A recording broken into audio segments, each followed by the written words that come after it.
अस्सलाम वालेकुम नाज़रीन, मैं हूं साकिब अब्बासी और आप देख रहे हैं वॉइस ऑफ पाकिस्तान। आज इस्लामाबाद हाई कोर्ट का बड़ा अहम फैसला सामने आया है, जिसमें मियां मोहम्मद नवाज शरीफ को हाज़िरी से इस्तिस्ना की दरख्वास्त थी, जो कि मुस्तरद कर दी गई है।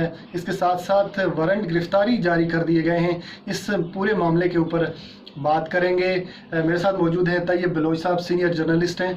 तैयब भाई, ये जो बड़ा अहम फैसला है आज इस्लामाबाद हाई कोर्ट का, क्योंकि एक बार फिर जो है इस्तिस्ना की दरख्वास्त की गई थी नवाज शरीफ की, जो हाज़िरी के हवाले से वो मुस्तरद कर दी गई और वारंट गिरफ्तारी जारी कर दी गई। तो कैसे इस मामले को देखते हैं आज जो हाई कोर्ट का फैसला सामने आया है? दरअसल हाई कोर्ट के अपने हाथ जो हैं वो बंधे हुए हैं। हाई कोर्ट ने जो फैसला किया वो कानून और इंसाफ को सामने रखते हुए किया, क्योंकि नवाज शरीफ, आपको याद होगा कि इसी हाई कोर्ट ने ही नवाज शरीफ को बैरून मुल्क जाने की इजाज़त दी थी जब उनका नाम ECL से नहीं निकल रहा था और बहुत सारे मसाइल थे। और उस टाइम नवाज शरीफ की मेडिकल रिपोर्ट्स दिखाकर और कुछ ऐसा सिनेरियो पेश किया गया था कुछ, जिस वजह से हाई कोर्ट ने मजबूरन उनको बाहर जाने की इजाज़त दी। और इजाज़त भी ऐसे कि पाकिस्तान की तारीख में हमें ऐसा कोई मिसाल नहीं मिलती कि जिससे ये हो कि जब एक मुलजिम है जिसको सज़ा हो चुकी है और वो इलाज की गर्ज से, उसका नाम भी ECL में मौजूद और इलाज की गर्ज से उसको बाहर जाने की इजाज़त दी जाए। ताहम एक एक्स्ट्रा तौर के ऊपर मेजर्स लेते हुए हाई कोर्ट में जब उनकी दरख्वास्त दायर की गई तो ह्यूमैनिटेरियन बेसिस के ऊपर हाई कोर्ट ने उनको परमिशन दी थी। और फिर इसके बाद आपको याद होगा गुज़िश्ता समात पर अभी यही एक मामला ज़ेर बहस आया कि जब उनको हाज़िरी से इस्तिस्ना की दरख्वास्त के लिए हाई कोर्ट में नवाज शरीफ के वकला ने रजू किया, तो अदालत ने उनको पहले कहा था कि नवाज शरीफ को एक तारीख दी थी कि आप जो है वो सरेंडर करें। अब नवाज शरीफ ने जो अदालत की दी हुई टाइम लाइन थी उसके अंदर सरेंडर नहीं किया।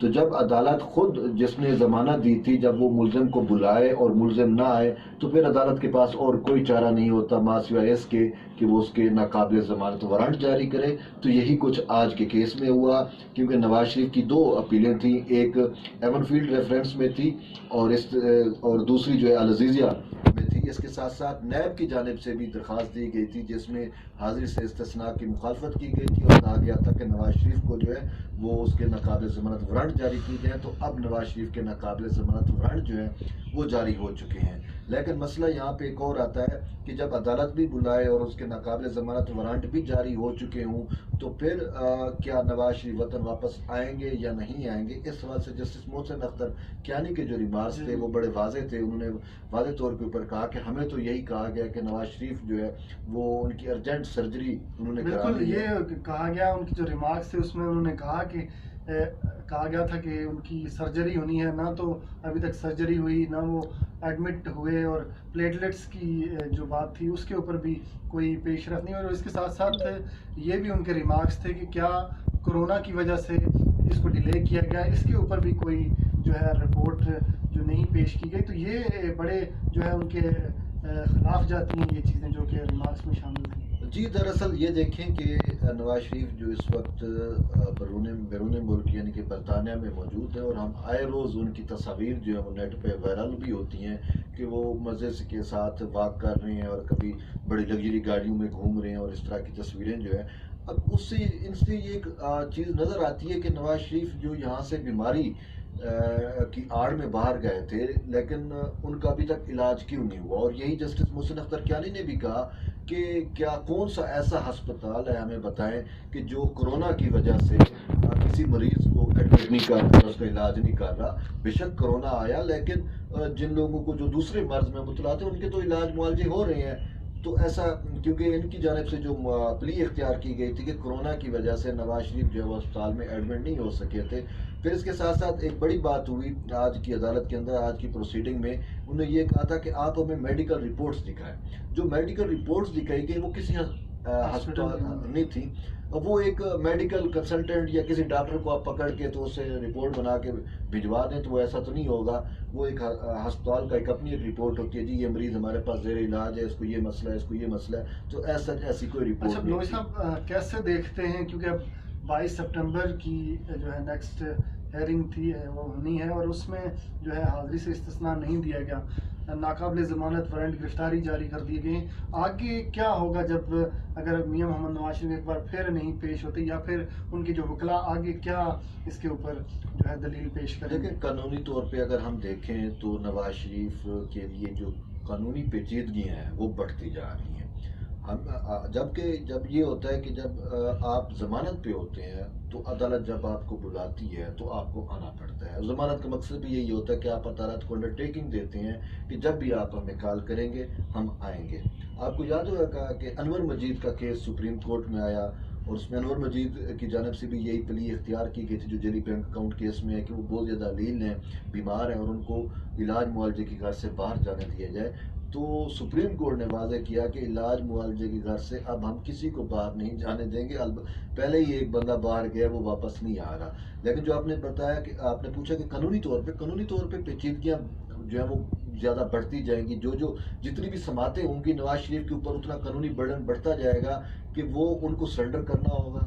जब भी आज नहीं कल नहीं जितने भी फैसले आ जाएं, साफ ज़ाहिर है अब उनके खिलाफ ही फैसले आएंगे कि एक मुल्ज़िम पेश ही नहीं हो रहा और ट्रायल्स चल रहे हैं और उन ट्रायल्स में पेश नहीं हो रहा और वो अदालत की ज़मानत पे ही था, तो वो उस अदालत के बुलाने पे भी वापस नहीं आ रहा, तो फिर अदालतें उनके खिलाफ फैसले देती जाएंगी। अच्छा बलोच साहब, आज ख्वाजा हारिस ने ये दलील पेश की कि वो आने के लिए तैयार हैं, अगर डॉक्टर उन्हें इजाज़त दें तो वो फ़ौरन जो है पाकिस्तान आ जाएंगे। लेकिन जब उनका इलाज नहीं हो रहा और जो उनकी अगर कंडीशन बताई जा रही है कि उसी तरह की है, तो फिर तो उनका आना नामुमकिन सा नज़र आ रहा है। तो आगे अगर ये आज उनके नाकाबिल ज़मानत वारंट गिरफ्तारी जारी किए गए हैं, तो आगे उनको इश्तिहारी भी करार दिया जा सकता है? जी, इश्तिहारी तो वो ऑलरेडी एक और केस में उनको इश्तिहारी करार दे दिए। जब उनको सरेंडर का हुक्म दिया गया था, वो उन्होंने सरेंडर नहीं किया तो वो इश्तिहारी हो गए। मैं आपको बताऊं कि ये केस बिल्कुल परवेज़ मुशर्रफ की तरह का केस बन गया। अगर आपको याद होगा, आप भी वो कोर्ट की प्रोसीडिंग करते थे कि खसूसी कोर्ट के अंदर जब ट्रायल हो रहा था तो परवेज़ मुशर्रफ को बार बार बुलाया गया था और उनके वकला जो है वो मेडिकल रिपोर्ट्स और वो कहते हैं वो नहीं आ सकते। फिर उनको इश्तिहारी करार दिया गया और फिर उनकी गैर मौजूदगी में ट्रायल होकर उनको सज़ा भी हो गई। अब यहाँ पे भी अगर नवाज शरीफ नहीं आते, ऑलरेडी वो सजा याफ्ता भी हैं और कुछ दीगर केसेस भी चल रहे हैं नैब के अंदर, अगर वो नहीं आते, इश्तिहारी तो वो ऑलरेडी डिक्लेयर किए जा चुके हैं, वो नहीं आएंगे तो उनकी गैर मौजूदगी में जो है ना वो फिर ट्रायल को कंक्लूड तो करना पड़ेगा। अदालतें तो मतलब बंद नहीं होती कि एक मुल्ज़िम का वो इंतजार करते रहेंगे जब तक वो आए, तब वो नहीं आएंगे, उनको बार बार मौका दिया जाएगा, वो नहीं आएंगे तो फिर एक और कानूनी तौर पे एक और चीज़ भी सामने आती है कि सपोज करते हैं कि नवाज शरीफ की वाकई तबीयत ख़राब है और उनके डॉक्टर्स उनकी वो हस्पताल की वो रिपोर्ट्स दे देती हैं, उनकी सर्जरी होती है या कुछ भी ऐसा होता है, या उनके वकला ये साबित करने में कामयाब हो जाते हैं कि वो रियल मतलब हकीकी तौर पे बीमार हैं और वो नहीं आ सकते, तो फिर शायद उनको जो है वीडियो कॉन्फ्रेंस या उसके ज़रिए जो है हो सकता है कि उनका जो दीगर केसेस हैं उनमें उनका जो बयान रिकॉर्ड किए जाएं। लेकिन एक केस के अंदर ऑलरेडी वो सज़ा याफ्ता हैं और उनकी सज़ा तो उनको काटनी पड़ेगी। बहुत शुक्रिया तैयब बलोच साहब, आपने बातचीत सुनी और आज जो हाई कोर्ट का फैसला था उसमें वाज़ेह तौर पे जो है नाकाबिल ज़मानत जो है वारंट गिरफ्तारी जारी किए गए हैं, क्योंकि मियां मोहम्मद नवाज शरीफ लंदन में मौजूद हैं। और अब देखना ये है कि अगली समात जब 22 सितंबर को होती है तो उसमें क्या नवाज शरीफ वापस आने के हवाले से ये उनकी जो वकला हैं वो क्या दलील पेश करते हैं। इंशाअल्लाह नेक्स्ट वीडियो के साथ दोबारा आपकी खिदमत में हाजिर होंगे। तैयब बलोच साहब और मुझे दीजिए इजाज़त। अल्लाह निगहबान।